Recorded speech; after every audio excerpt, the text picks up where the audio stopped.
Hello everyone, welcome to Sanmarga classes. ಮುಂದಿನ ಪ್ರಶ್ನೆ ಕುಟುಂಬ ಎಂಬಂತಹ ಚಾಪ್ಟರ್ ಇಂದ ಈ ಕೆಳಗಿನ ಪ್ರಶ್ನೆಗಳಿಗೆ ಪ್ರತಿಯೊಂದಕ್ಕೂ ಒಂದು ವಾಕ್ಯದಲ್ಲಿ ಉತ್ತರ ಬರೆಯಿರಿ ಅಂತ ಕೇಳ್ತಾ ಇದ್ದಾರೆ ಮಕ್ಕಳೇ. ಓಕೆ, 13ನೇ ಪ್ರಶ್ನೆ ಇದು. 13ನೇ ಪ್ರಶ್ನೆ, ಕುಟುಂಬದ ಅರ್ಥವನ್ನ ಬರೆಯಿರಿ ಅಂತ ಹೇಳಿದ್ದಾರೆ. ಕುಟುಂಬ ಅಂತಂದ್ರೆ ಏನು? ತಂದೆ, ತಾಯಿ, ಮಕ್ಕಳು ಮತ್ತು ಮೊಮ್ಮಕ್ಕಳ ನಡುವೆ ಉಂಟಾಗುವ ಸಂಬಂಧಗಳ ವ್ಯವಸ್ಥೆಯನ್ನೇ ನಾವು ಕುಟುಂಬ ಅಂತ ಕರಿತೇವೆ ಮಕ್ಕಳು. ಓಕೆನಾ? ತಂದೆ, ತಾಯಿ, ಮಕ್ಕಳು ಮತ್ತು ಮೊಮ್ಮಕ್ಕಳ ನಡುವೆ ಉಂಟಾಗುವಂತಹ ಒಂದು ಸಂಬಂಧಗಳ ವ್ಯವಸ್ಥೆ ಕುಟುಂಬ. ಕುಟುಂಬವು ಸಮಾಜದ ಒಂದು ಘಟಕ, ಅದೇ ರೀತಿ ಸಮಾಜದ ಜೀವಕೋಶ ಕೂಡ ಆಗಿದೆ.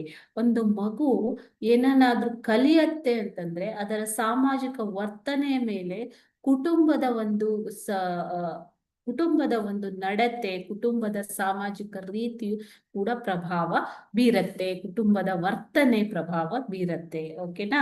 ಸೊ ಈ ರೀತಿ ಕುಟುಂಬವು ನಮ್ಮ ಸಾಮಾಜಿಕ ವ್ಯವಸ್ಥೆಯಲ್ಲಿ ಅತ್ಯಂತ ಪ್ರಮುಖ ಪಾತ್ರವನ್ನ ವಹಿಸತ್ತೆ ಮಕ್ಕಳೇ. Okay, thank you.